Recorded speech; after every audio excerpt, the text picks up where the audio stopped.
Hi, welcome to Making All the Plans. I'm Connie, and if we haven't met before, I'm a busy mom of two active kids, and both my husband and I have full-time careers. My goal is to share with you how I stay on top of all life throws at me in one planner so that you might be able to do the same. Before I start buying too much for 2025, I wanted to review my planner stack, even though I really only have one planner here, but I wanted to review my planning system and my journal system to see what is working. The first thing I want to look at is my one line a day journal, and I have been fairly consistent about doing this. I use a different pen color each year just to make it easier to read. There are some days where I haven't done it all 4 years, and that's okay. But I will choose a new pen color for next year and fill in that last slot, and then I will be ready for a new journal. I have really enjoyed this journal, so I probably will continue to do something very similar in upcoming years.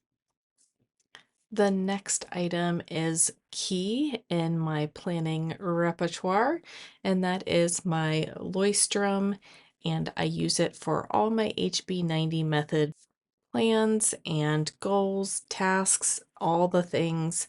And then I do take my post-its and move them over to my planner each week. But this is really where the HB90 magic happens. And I do have 3/4 worth of HB90 plans in my Leuchtturm. And I do plan on continuing using that notebook again next year. Next, I will skip my planner and look at what I call the cheapest planner. And if you missed that video, I will link it.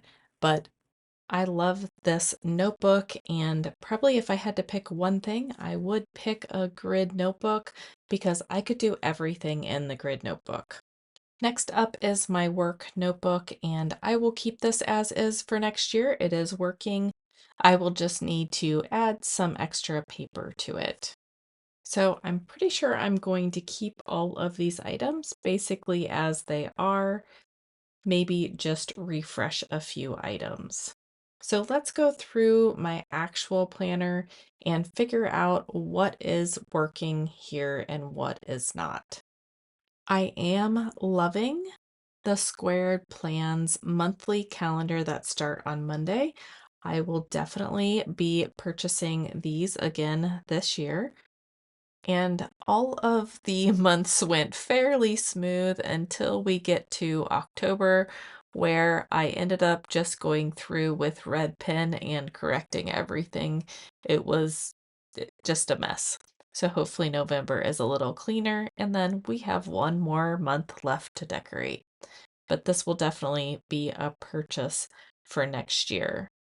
Next up is my own weekly packet that is always a work in progress. Tasks and the weekly pages are based off of the HB90 planner, and I will just continue to tweak those as necessary. I'm loving the to-do list.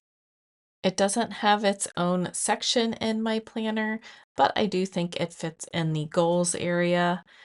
But I'm not really sure how the goals section will change since I am actually loving the HB90 method. I want to stick with that, and I don't love that there's a bucket list and goals, and then my HB90 goals and tasks, and there's just too much going on. So I would like to review and rethink how I do my goals in general. And the trackers may change a little bit based upon my goals, but I think I'll get rid of the health tracker. I'm not good about that daily tracking unless I have somewhere else to track it as well. I will keep this because it's all tracked on my Apple Watch. So each day I close my rings, I color in one of those boxes. Not sure about the running tracker. And I will keep the health tracker because, again, all of this is calculated by my scale and recorded. I'm not sure about the actual measurements part that I have to do by hand. I have not been good about that. But again, those other stats are tracked on my Apple Watch, so I will probably keep those. I will keep my book tracker, and I'll probably shoot for 25 books next year. Then there's my making all the plans stats, and I do like to record those here as well as digitally. So this personal development section, as well as the next section, which is notes, I really don't think they're necessary anymore. I was hoping that I would use them more frequently, but I really haven't. So right now I do have my holiday planner in the notes section, but in the future I could just put it somewhere else. I will keep my making all the plans area. I definitely want to get rid of those trackers on the side, but I do like having a blank calendar. So when I'm laying out my content calendar, I can do it in pencil on a piece of paper instead of always having to use the digital format. I will be using the squared plans monthly Monday start as well for that. Passion development can go away as well. Home, financial, memory keeping, reference, and travel, those can all stay. But I think we're finally to the stage where I can take out my kids' sections without having to worry that I'm going to get a phone call and not have what I need. I will put Bell schedules and their school calendars in my reference section so that I'll still have those handy. And I will go back and watch this video through and make some notes so that I can make these changes for my 2025 planner.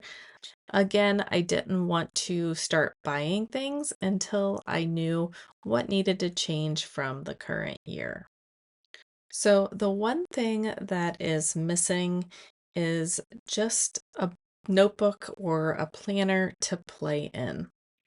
I want something with slightly thicker pages, but until I find that planner, I did grab this orange Leuchtturm that I had started journaling in, and I decided to just grab it and start doing doodles in, and I will start playing around in it.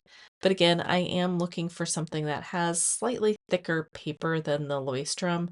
The pages are fairly thin here, so I'm thinking that I need something with just a little bit thicker paper so that I can do those like cutout pages and stuff. Just a little more crafty than just a normal notebook for me. So although I will buy a few things to refresh my stack, like a new cover for my daily planner and a new Leuchtturm for my HB90 plans, in general, things are staying pretty consistent from last year. So I encourage you to look at your current planner stack now and try to make informed decisions for 2025.